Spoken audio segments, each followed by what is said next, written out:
नमस्कार. तुका झालासे कळस. लेखिका मीना अनिल चव्हाण. संत तुकारामांचे नाव महाराष्ट्राच्या कानाकोपऱ्यापर्यंत पोचलेलं आहे. त्यांचा जन्म 1608 सालचा म्हणजे 17व्या शतकातला.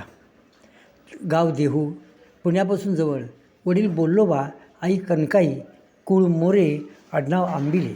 घरी सावकारी, किराणा मालाचे दुकान, जमीन, शिवाय ते महाजन म्हणजे व्यापाऱ्यांच्या मापावर देखरेख करणाऱ्याचे काम करत.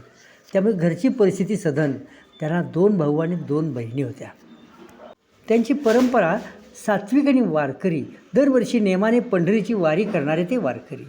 स्वतःच्या जागेत त्यांच्या पूर्वजांनी भक्ती करण्यासाठी विठ्ठलाचे मंदिर बांधले. त्यामुळे घरी वारकऱ्यांचा आणि संतांचा सतत राबता असे. कीर्तन प्रवचनाबरोबर थोरा मोठ्यांच्या चर्चाही लहानपणीच तुकारामांच्या कानी पडत. नामदेवांचे अभंग, ज्ञानदेवांच्या ओव्या आणि एकनाथांची भारुडे त्यांना तोंडपाठ झालेली होती. वारकरी पंथाला ऊर्जितावस्था आणली ती नामदेवाने. संत नामदेवानंतर 300 वर्षांनी संत एकनाथ, तर त्यांच्या मृत्यूनंतर 9 वर्षांनी संत तुकारामांचा जन्म झाला. त्यांचे मोठे भाऊ सावजी पत्नी लवकरच वारल्यामुळं घर सोडून निघून गेले आणि कुटुंबाची जबाबदारी तुकारामांच्यावर पडली. त्यांना पहिल्या पत्नीला एक मुलगा झाला, पण तिला होता दम्याचा त्रास आणि म्हणून त्यांचं दुसरं लग्न लावण्यात आलं. पहिली बायको रुक्मा, तर दुसरी जिजाई. एका दिवशी त्यांनी भामनाथाचा डोंगर गाठला. 7 दिवस ते तिथेच राहिले, चिंतन करत होते. भाऊ शोधत आला. त्याला ते सापडले. कष्ट करून जगायचं, इतरांच्या श्रमावर डल्ला मारायचा नाही असा निर्णय करूनच तुकाराम महाराज त्यांच्याबरोबर घरी आले. येताना त्यांनी रस्त्यातच थांबून भावाला सांगितलं, घरी जा आणि सावकारची कर्जखते आण.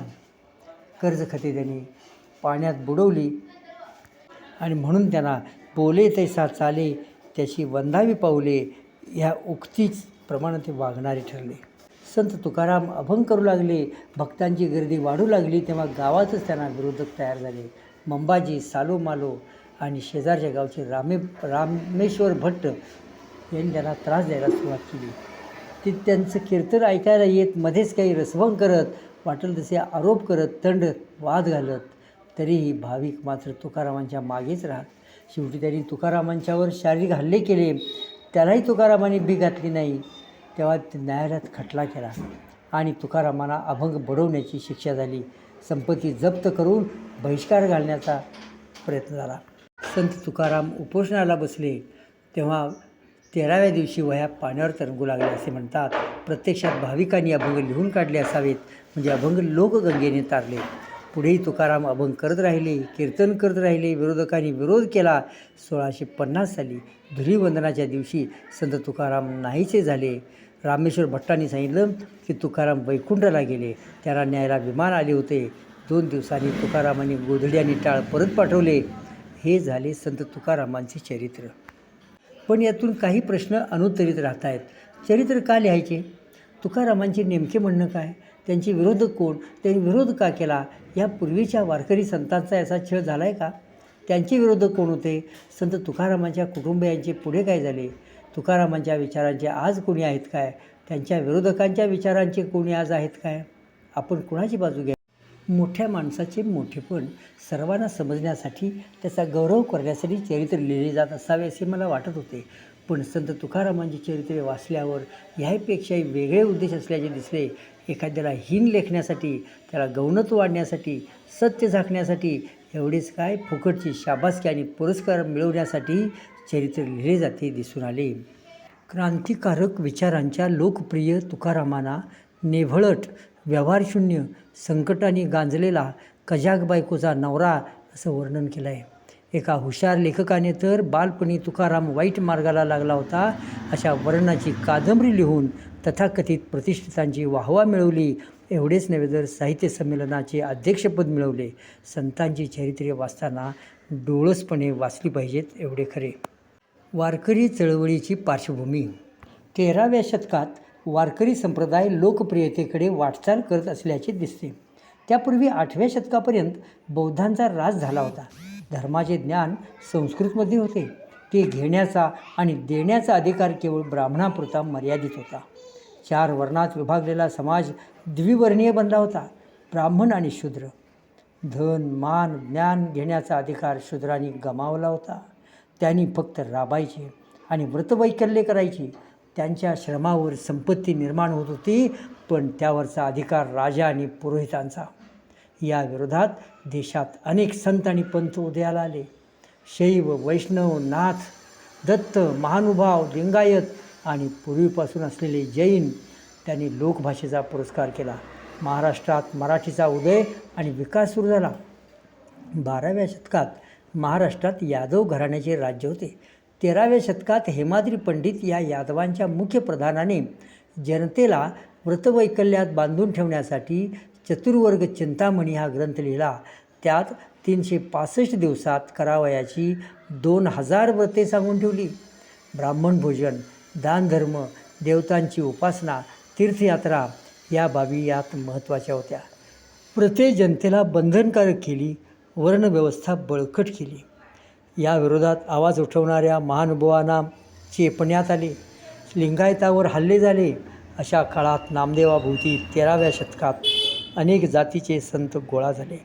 गोरा कुंभार, सावतामाळी, परिसा भागवत, चोखामेळा, जनाबाई इत्यादींनी अभंग, काव्य, गद्य यामधून समतेचे विचार मांडले. नामदेवांनी वारकरी पंथाचे विचार पंजाब, गुजरात, उत्तर प्रदेश अशा इतर भाषिक प्रांतातही पोहोचवले. तर संत ज्ञानेश्वरांनी संस्कृतमधले ज्ञान मराठीत आणले. या कार्याचे पारितोषिक म्हणून सर्व संतांचा छळ झाला. छळ करणारे एक जात सर्वजण वैदिक होते, ब्राह्मण होते, सनातनी ब्राह्मणी विचारांचे होते. वर्णव्यवस्था टिकून राहिली पाहिजे या मताचे होते. जीवाच्या आकांताने त्यांनी विरोध केला, कारण वारकरी चळवळीने वर्णव्यवस्था खिळखिळी होत होती. सत्ता. समाजात राजकीय सत्तेबरोबरच आर्थिक सत्ता, धार्मिक सत्ता, सामाजिक सत्ता, सांस्कृतिक सत्ताही कार्यरत असतात. या सर्व सत्ता वैदिकांच्या हाती होत्या. राज्य त्यांचेच, ते सांगत तोच धर्म, समाजात मान त्यांनाच, संस्कृतीही त्यांचीच. या सर्व मार्गांनी धनावर हक्क त्यांचाच. वारकरी चळवळीने या सत्तांना सुरुंग लागू लागला.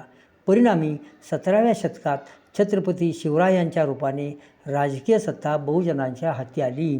पण धार्मिक आणि सांस्कृतिक सत्तेवर वैदिकच राहिले. परिणामी छत्रपती शिवरायांना राज्याभिषेकासाठी महाराष्ट्रात एकही पुरोहित मिळाला नाही. राजकीय सत्ता हाती असूनही त्यांना शूद्र म्हणून हिणवण्यात आले. तोच अनुभव पुढे प्रतापसिंह महाराज आणि राजर्षी शाहू महाराजांना घ्यावा लागला. आजही या वैदिक सत्ता टिकून आहेत. तरीही या चळवळीत काही ब्राह्मण संतही सामील झालेले दिसतात.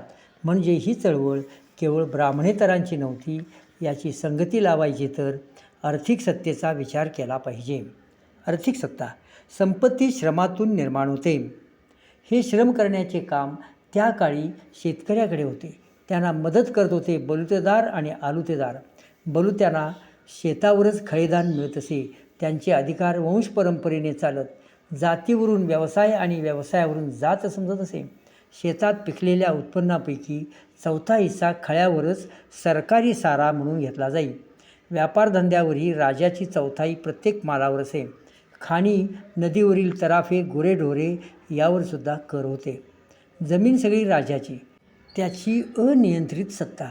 अनेक वेळा जमिनी किंवा गावेच्या गावे राजा ब्राह्मणांना किंवा देवस्थानांना इनाम देत असे. इनामदार, देशमुख, जहागीरदारी असत. राजाचा वाटा दिल्यावर ते प्रजेकडून कितीही कर वसूल करत.